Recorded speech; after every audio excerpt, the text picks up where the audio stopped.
Well, welcome to this week's Wrestling Wednesdays. Now, my guest this week is a fantastic talker on the mic. He's got great knowledge of wrestling. You might have heard him talk on matches throughout Europe, in Mexico, in Japan, or pretty much anywhere you can imagine wrestling takes place. This guy's been there and put his stamp on it with his own unique style of commentary. You might also remember him from working on Wrestle Talk, the TV show, and obviously since then with podcasts and different things online. So I'd like to introduce my guest this week, the awesome and epic Dave Bradshaw. Wow, thank you. What an intro. Good to be here. Yeah, it's lovely to have you, Dave. Thank you very much for agreeing to come on. I sort of first came across your work when you were on Wrestle Talk TV, and obviously I'd loved watching that on Challenge. It was a great way of sort of reconnecting me more with wrestling again and realizing there was a real buzz for it throughout the UK. It was quite obviously, you know, I've then recently seen you with different events, and recently at Wrestle Carnival, for example, in Nottingham. So it's just great to reach out and obviously get the chance to speak to you tonight about your career and see what you've got coming up as well. Everything going with yourself? All good with you?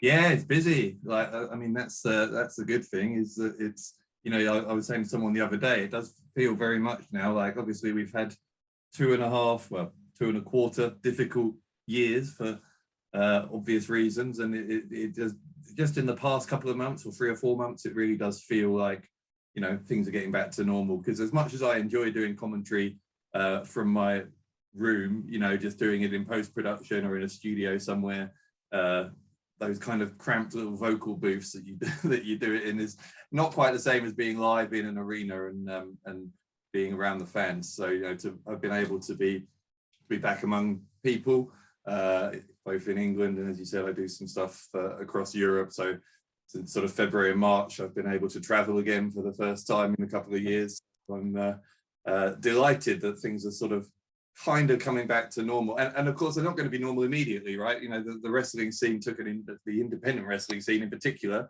because it couldn't really sustain shows without crowds, essentially went on pause, and as a result of that, several promotions didn't survive, and so it's not going to be back to where it was in, you know, 2016, 17, whatever you want to sort of rewind to immediately, but to just see those sort of shoots of recovery starting to sprout is pretty special, and I'm really pleased to be part of it.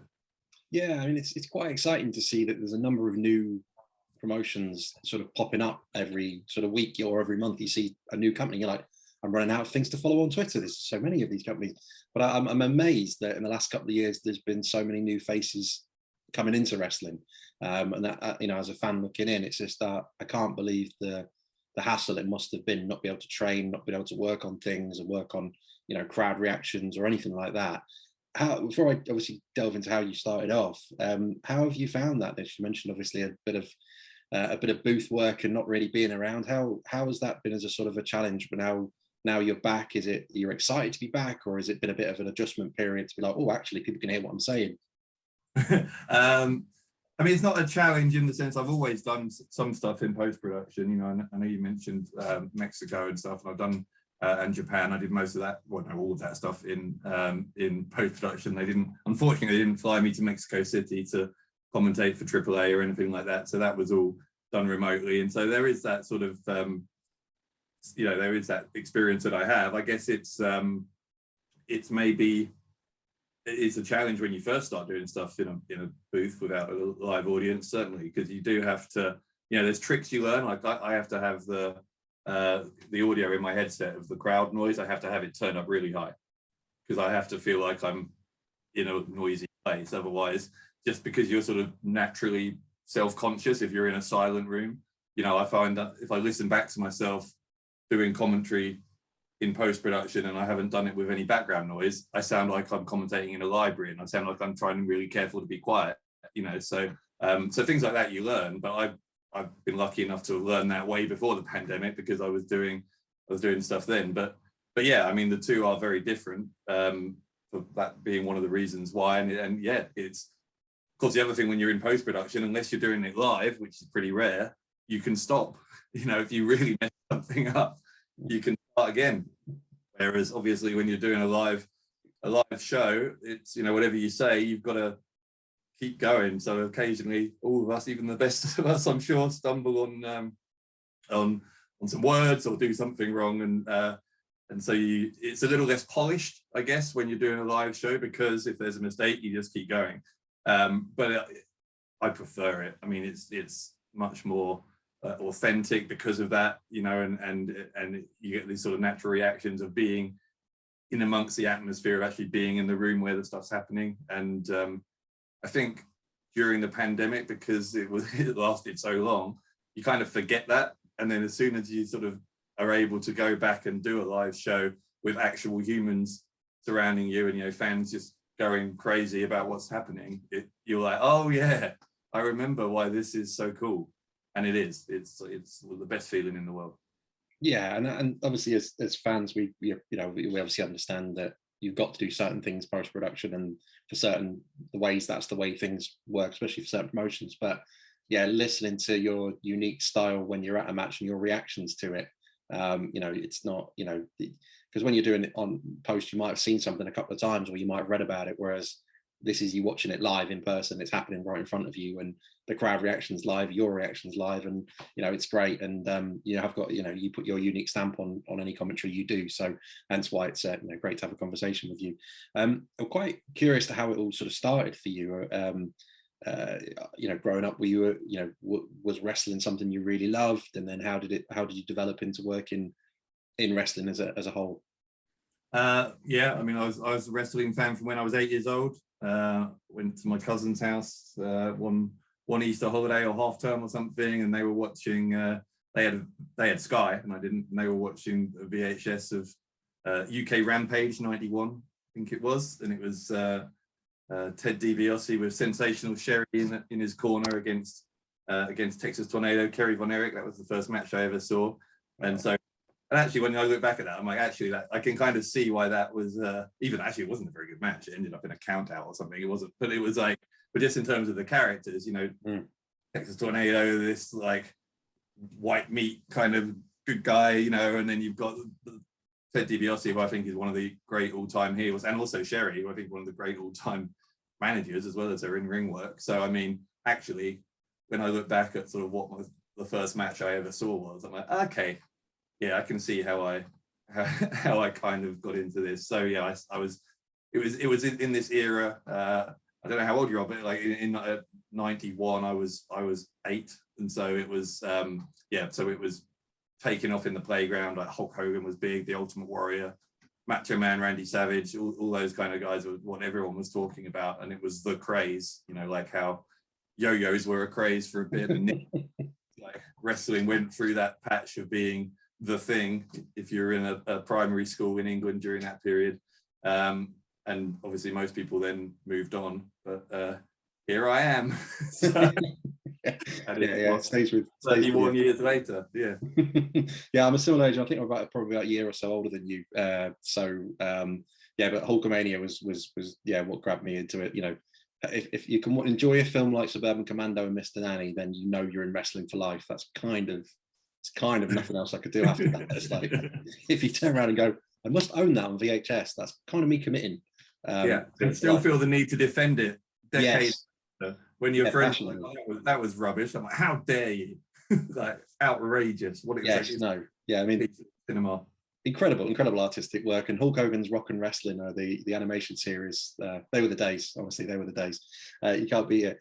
So obviously that was, you know, a brilliant time to grow up as a fan in wrestling, because it was literally big, colorful characters, great noise, amazing scenery, and you know, those big American shows. It's eye opening, isn't it, when you see that the level of fame that they had. How did you transition then from obviously growing up and then going, oh, I wouldn't mind getting into that industry? Or did you go to did you get involved in a sort of a training academy, or how did you start off and realizing that actually this is something I could do from a journalistic and commentary point of view? I briefly trained to be a wrestler when I was, I don't know, 19 or something, about 2002.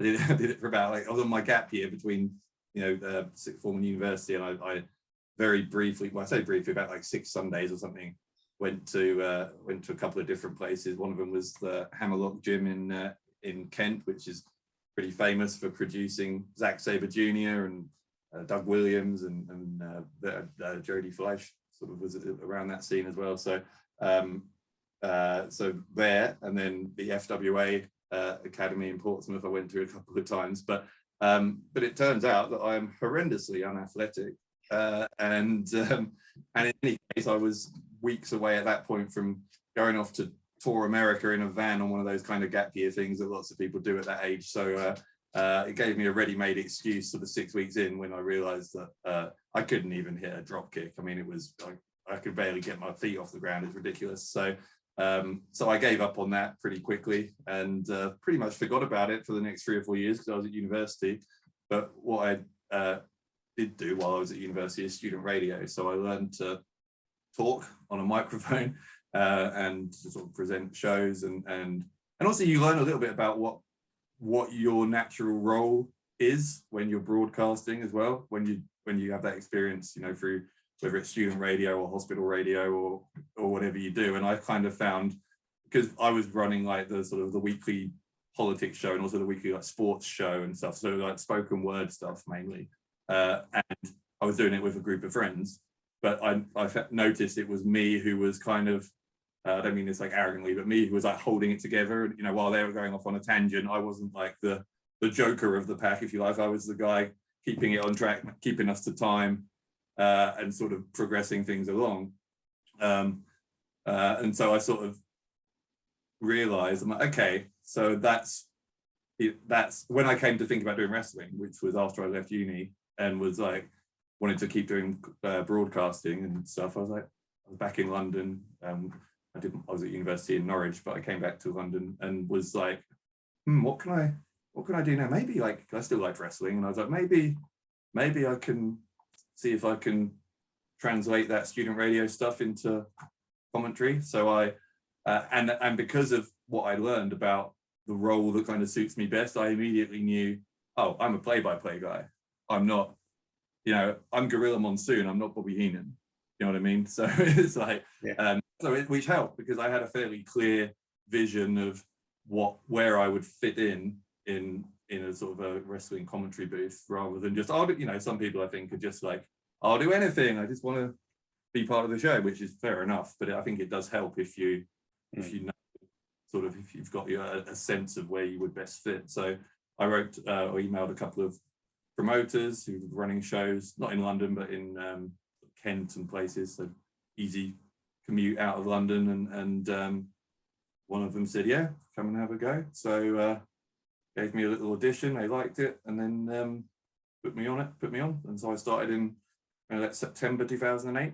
I've been, well, other than a 3-year gap where I went to live in the US to do my master's degree when I didn't do any commentary, so apart from that, I've been going ever since. That's fantastic. And you can tell with obviously you mentioned that your training school, obviously, at least, you know, you gave it a go, but that established learning of knowing how wrestling works and learning the initial moves and what the training takes, that's probably something that pays off really well for your commentary now. You kind of know what it takes to go through, and you know, you've got great knowledge of all the move sets and everything that comes with it. And what a legendary place to go and train with as well. Like you mentioned, all the people that sort of go through there.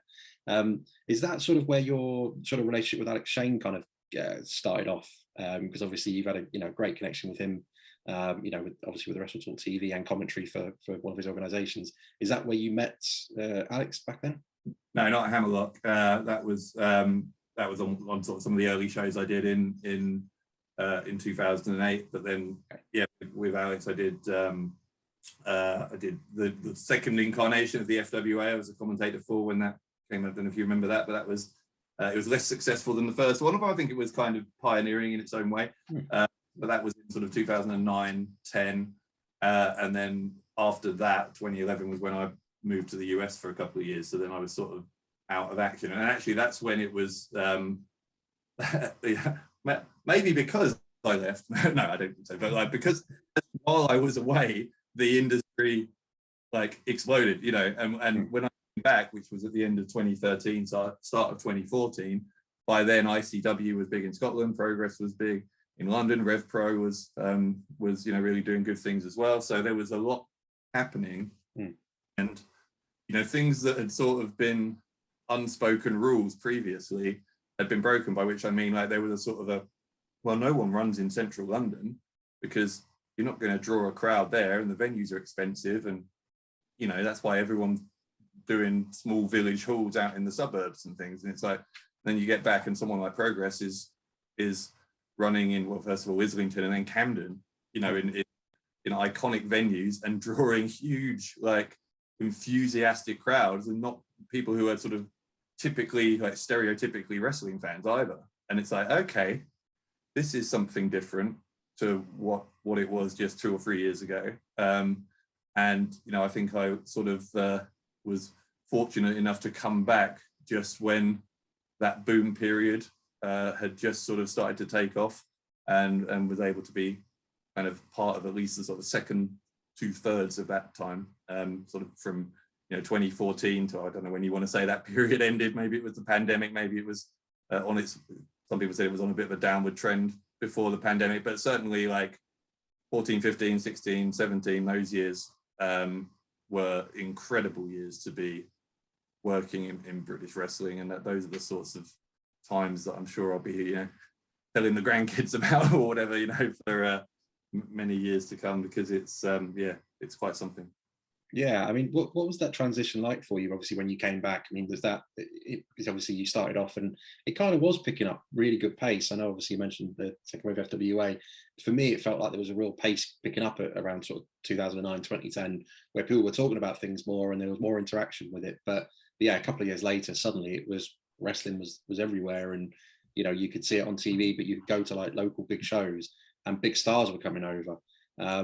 How did that feel for you when you sort of you left thinking, oh well, it's in a good place, but it's not as busy, and then you've come back and you're like, wow, were you following it while you were doing your masters, or did you sort of take a No, not really. And the funny thing is, I was in Florida doing my masters, which is, wow, you know, this was 2011, 12, but so it wasn't NXT hadn't really started off, but the Performance Center or Florida Championship Wrestling, I can't remember what they were calling it then. You know, that's certainly the developmental hub for WWE was in Florida, so it would have been quite a good place to keep doing wrestling. But I think you know, I was doing a master's degree, and it was quite intensive, and so it was like, and also I didn't have a car, but you can't get anywhere in Florida without a car, so it's like I was in University of Florida, which is in Gainesville in north central Florida, and so, you know, you're 2 hours north of Orlando, you're an hour west of Jacksonville, you're 5 hours north of Miami, and so, and there's no public transport really, there's no trains and stuff, so it's like, well,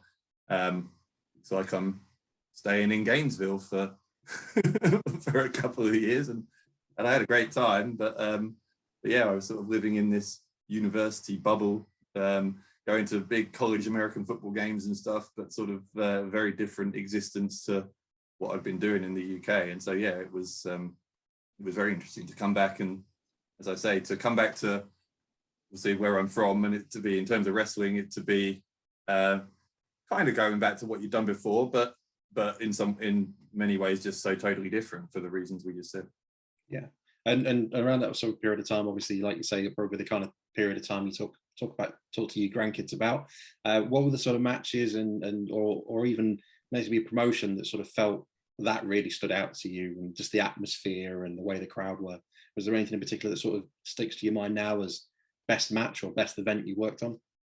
I mean, promotion-wise, I think What Culture Pro Wrestling was one of the big ones of the era. The one, you know, of those big ones was the one obviously that I commentated, and I think to get in almost on the ground floor of that was pretty cool. I say almost because they started in the summer of 2016, and I think their first tapings were in June, and I wasn't involved in those. So the sort of first 4 episodes of Loaded, their weekly show, I wasn't on, but then they brought me in after that, and so it was a pretty rapid sort of ride, because I joined them in August, and by October they were doing their first pay-per-view, and actually I wasn't on it because they brought Jim Ross over to commentate it, and so I ended up producing JR in his headset, like, for the first What Culture pay-per-view, and obviously he's my hero as a commentator, as I'm sure he is for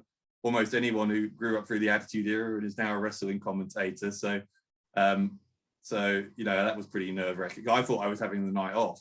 You know, I showed, you know, I was just, oh, cool. I wasn't like annoyed, obviously, because I was like, no, it's JR. Of course he can take my seat. I'll just watch. It's fine.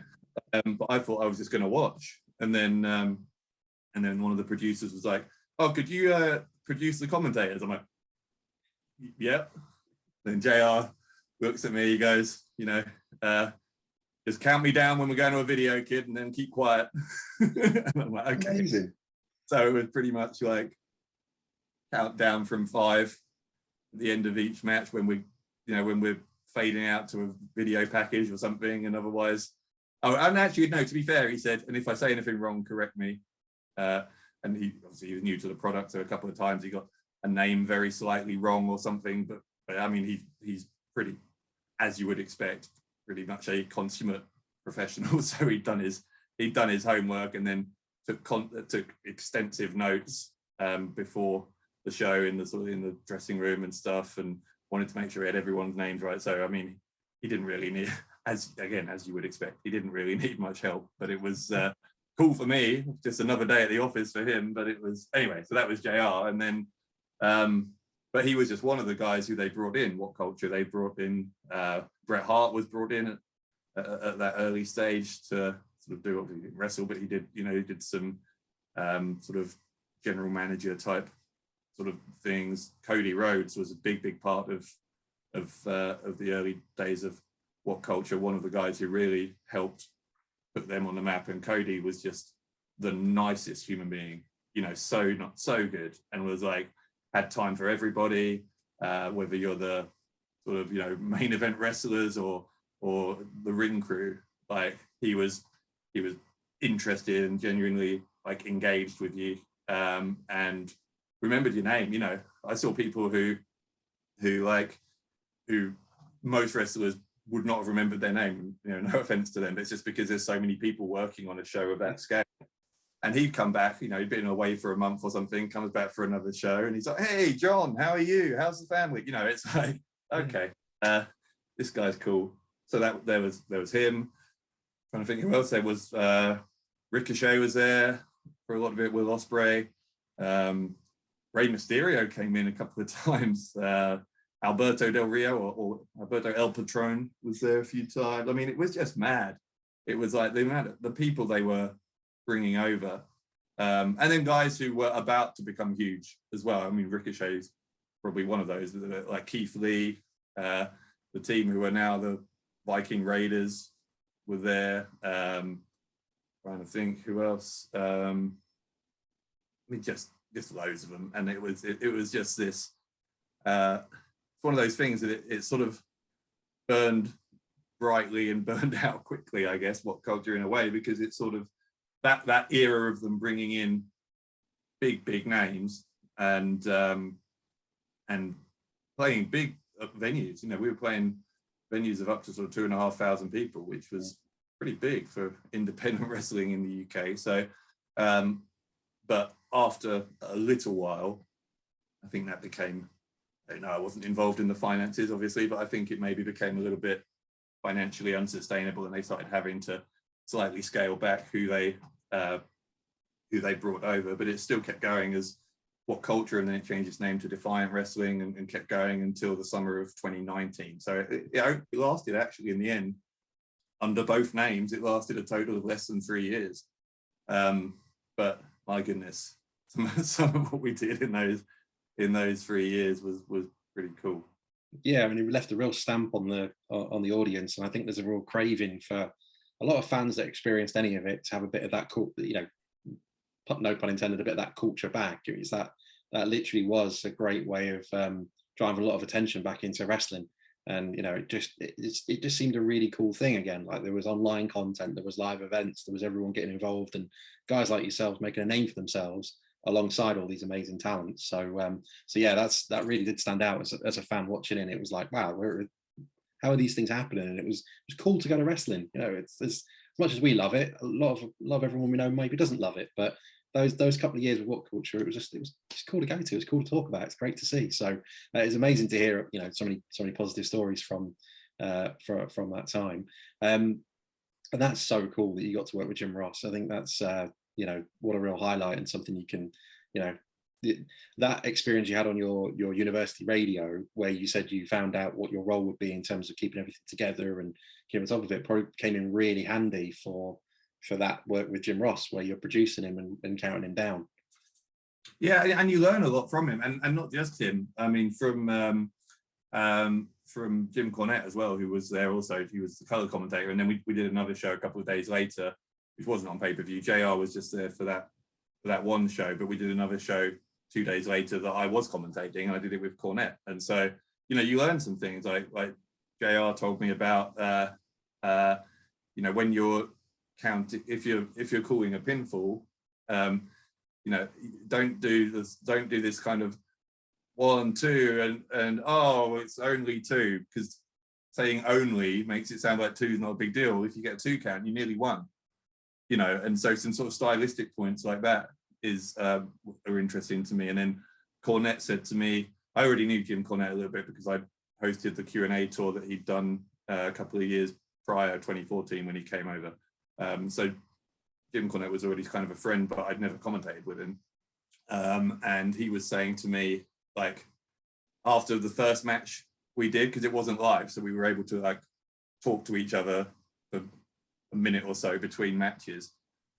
He said, because if you've heard me commentate, you'll know I kind of get a little overexcited sometimes.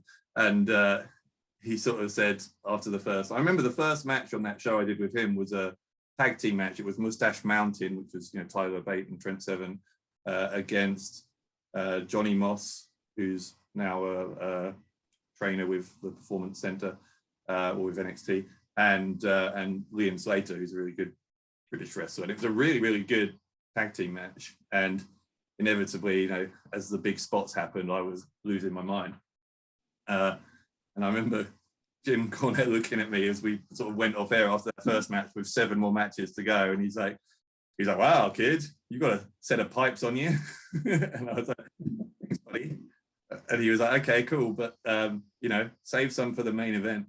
And he's right. And I sort of already had a sense by then, because obviously I've been commentating for a number of years, that one of my things I needed to work on a little bit was I had a tendency, I guess maybe I still have it, but I certainly had in my early days commentating a bit of a tendency to either be in like first gear talking normally or fifth gear going mad, and didn't have a lot of range between those. And so to try and sort of, be like, to try and have it in your mind, okay, it's cool to get excited and you should, but try and keep it in third or fourth gear, early on in the show, so that you've still got a higher place you can go to when you get into the real kind of meat of the event, is something that was really useful advice to me. And so there were loads of little nuggets like that from people like JR and from Jim Cornette and others who you just,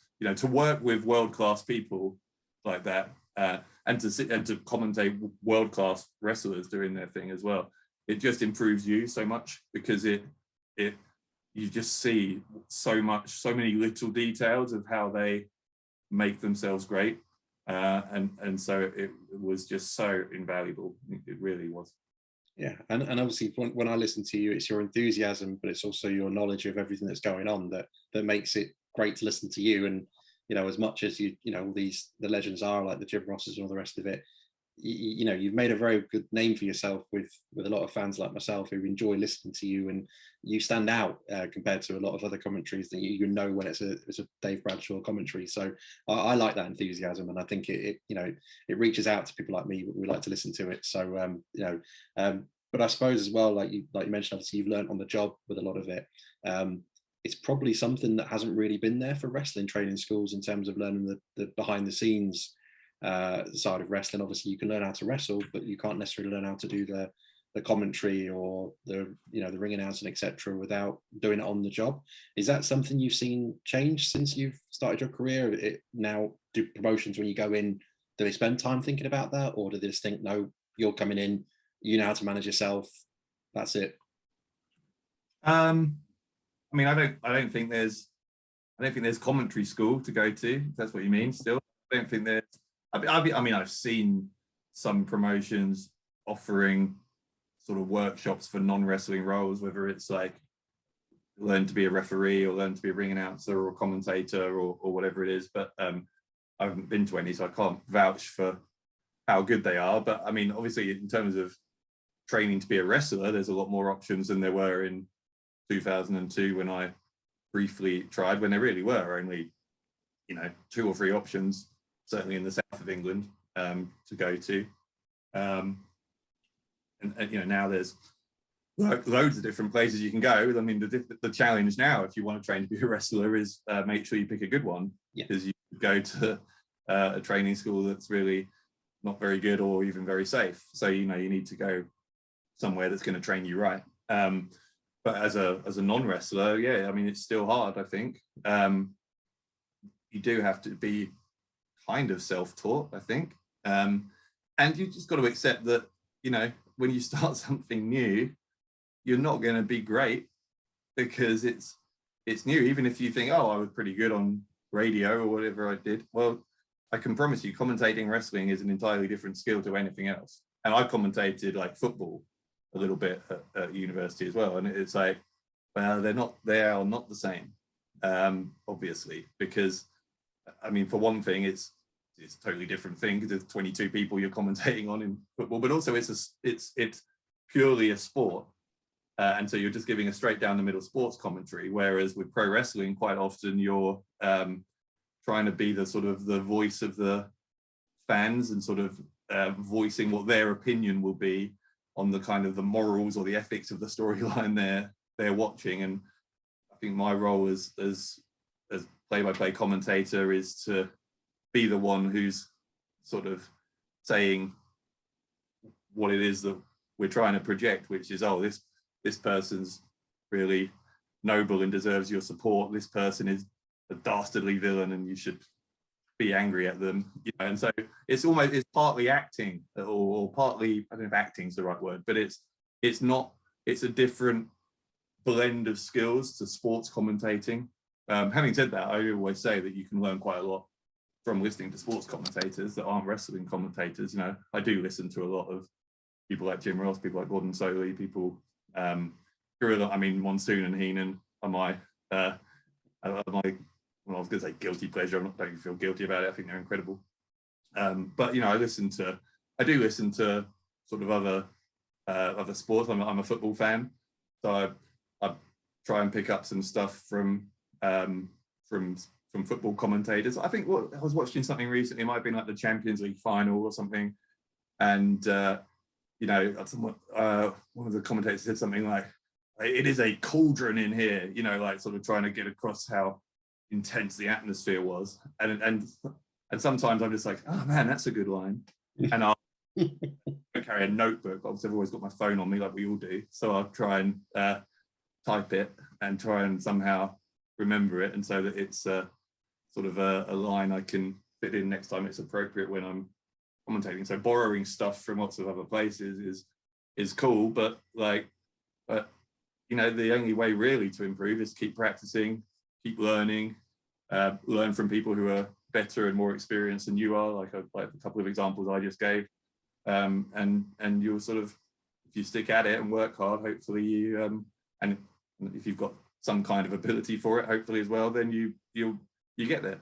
And that's sort of, I know that's not a particular, it's a kind of a vague answer. I wish I could tell you, oh yeah, phone this wrestling they'll train you to be a commentator, and 2 weeks from now you'll be brilliant at it. Unfortunately, that's not exactly how it works. No, and like you say, it's a very unique skill set, because you're the narrator of the story for the audience. So you're part of the storytelling, but you've also got to perform a sports style commentary.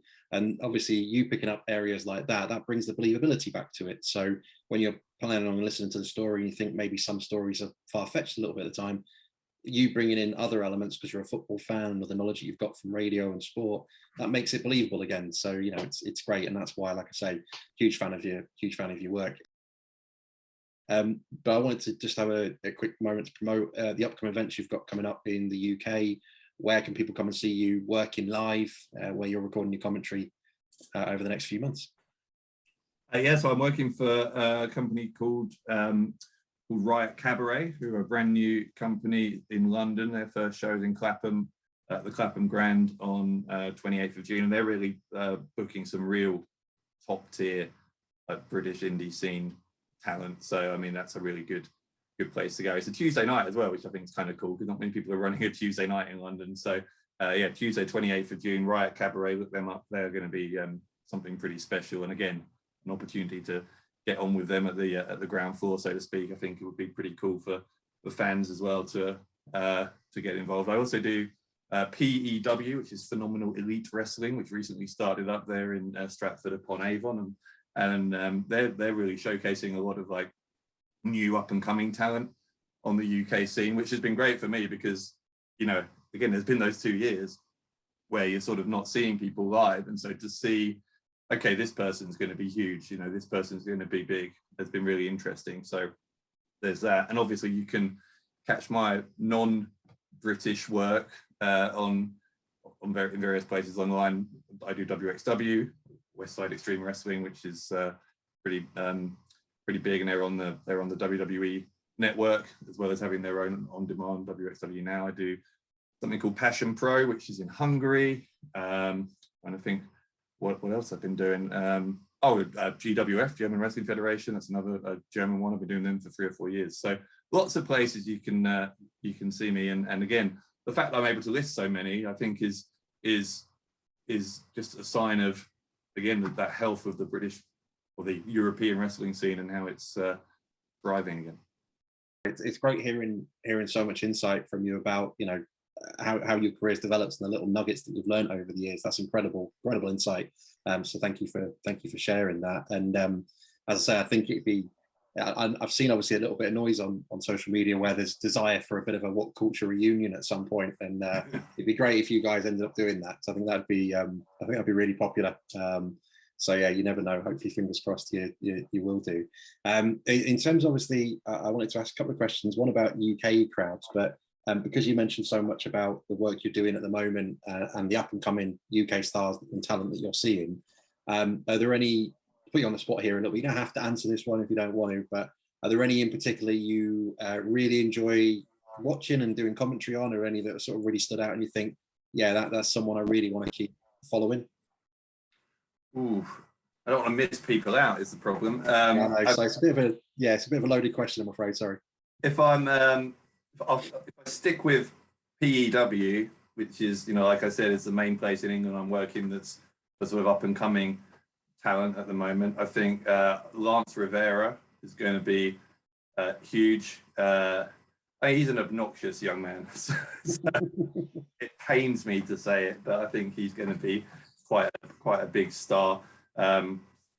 There's a sort of a faction that's just formed in PEW as well. It's called the Entitled, and it's headed by Martin Kirby, who I'm sure you know if you're a What Culture fan. He was a big part of that. But I'm not going to recommend Kirby because I'm sure most people are, but he remains excellent. But some of the guys they've got in that, Ivy is in that. She's really cool. And then I think there's a tag team forming between Riley Nova and Brady Phillips. Brady Phillips has been, actually Riley has as well, but Brady Phillips in particular has been in Wrestle Carnival, which you were mentioning. So so they're both really strong as well.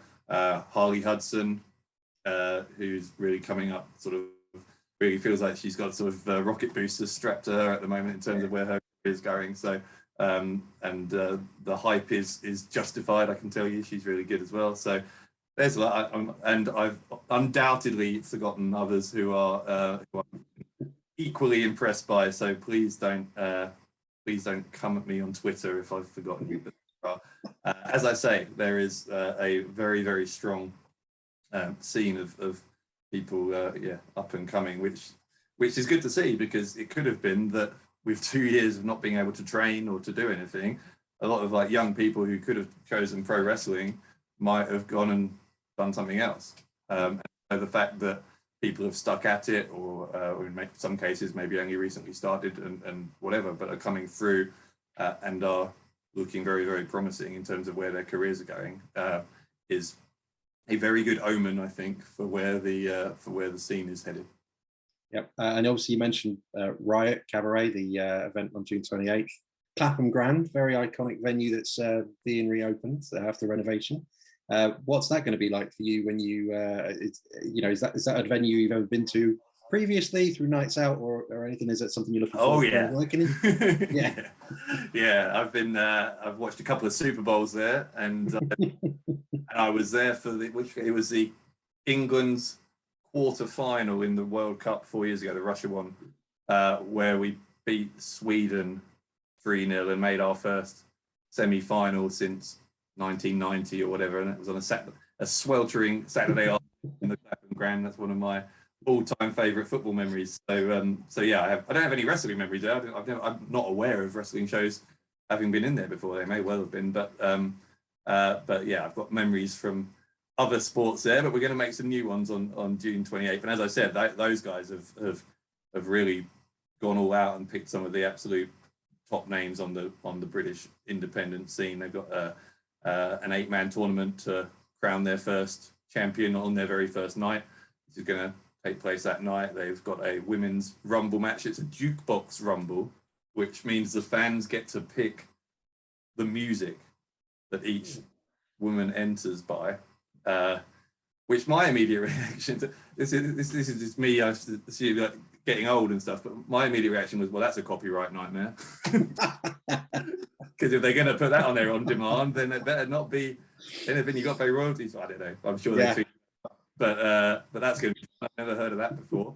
And so there's it's just and the guys running it are, really nice guys and really well connected in the sort of the entertainment industry as well. And I think it's really got a lot of potential to be the next big thing in British wrestling. So I would strongly recommend you keep an eye on it. Yeah, we'll do. We'll put the link. As I say, I'll put the links underneath for where people can follow you on social media if they're not already following you. And put the links obviously with a couple of events so they can have a look at getting tickets and coming along. Obviously, I know you mentioned you do a lot of. You obviously travelled into Europe again earlier in the year. How do the UK fans or sort of differ from when you work elsewhere? In terms of the atmospheres they create or the way they feel when you go to an event. I think being a wrestling fan is fairly universal. I mean, I wouldn't say there's huge differences. I do think certainly I've had the good fortune, as I say, with GWF. I've been to their shows are, I think, pretty much they are exclusively in Berlin, and so to have been flown out there a couple of times. I'd never been to Berlin before they took me there, so that was a real privilege for me to be able to go out there and see the city. It's a wonderful city as well, but the fans are just wild. And then WXW, I started working with them during the pandemic, so a lot of what I did initially was remote, obviously, and quite a lot of what I do with them is still remote because it's in Germany and I'm in England, but I do get to go out there sometimes. I was there for their 16 karat gold tournament weekend, which is their big flagship event, sort of big 16-person knockout tournament held over 3 nights in the city of Oberhausen, which is a really cool place.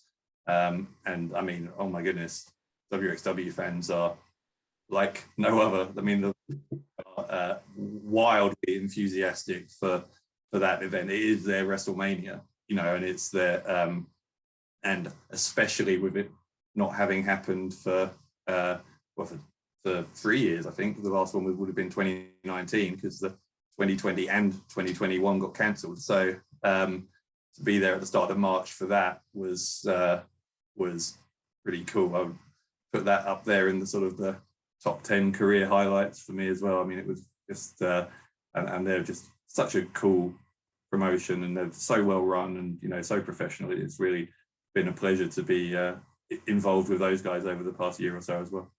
Yeah, that's exciting. It's great to hear, and obviously, incredible events to go and witness, let alone work on. So yeah, it's really cool and really enjoyable to watch online as well.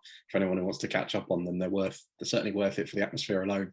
In terms of, obviously, you mentioned career goals there. The last question I really got for you is what's it going to take to see you actually fly out to the likes of New Japan and AAA and do work for live? What we've got to do? Who do we have to demand this to see you fly the flag and get sent over those places and have the long jet lag? If someone wants to fly me to Mexico City or Tokyo, I would be absolutely delighted to go out there. I don't know. I mean, I'm very happy doing what I do, you know, but obviously I just want to keep having the experiences, the kind of things I've been able to have, some of what I've talked about today, and just keep on doing it for as long as possible. I really, it's going to sound horribly cheesy, but I feel pretty blessed, you know, to have been involved in this industry for the past decade or decade and a bit now, because it is just, I have so many cool stories like that are just you would never get from anything else. And you know, and to do what I do, even though, as I say, on one level, as a wrestler, athletically, I have absolutely no right to be involved in the wrestling industry because I am as far from an athlete as you can get. But you know, to have had the chance to do what I do and to get a front row seat, you know, for watching many of the best wrestlers in the world, in some cases, and in other cases, ones who are going to develop into that in the years to come, has been, I mean, it's when I stop and think about it, it's pretty mind-blowing actually. And so to just be able to do that, whether it's in Japan and Mexico, or whether I'm staying here in the UK or the US, whatever I'm doing, I'm cool with it because it's yeah, best job in the world. That's amazing. Well, it's great to hear, and you can, as I say, your passion always stems through when you get to listen to you do your work. So really excited to see all the new promotions and the rest of the work you do the rest of this year, and continue to watch your career grow. You know, it's a pleasure. You help myself and many other viewers into stories that we might be dropping in and out of without much knowledge of a certain promotion, and you're our voice of making sure we understand what's going on. So thank you very much for that, and I appreciate your time tonight, and it's been an absolute pleasure chatting with you. It's very kind of you. I appreciate it. It was fun. Do it again. Yes, yeah, we'll do it again. I'd love to do. I think at some point we've got to do a masterclass with you. We've got to find a way to delve into what it takes to be a commentator, and maybe some of the tricky moments that you have to face during a match. And that'd be great. We'll have to talk to you about that at some point.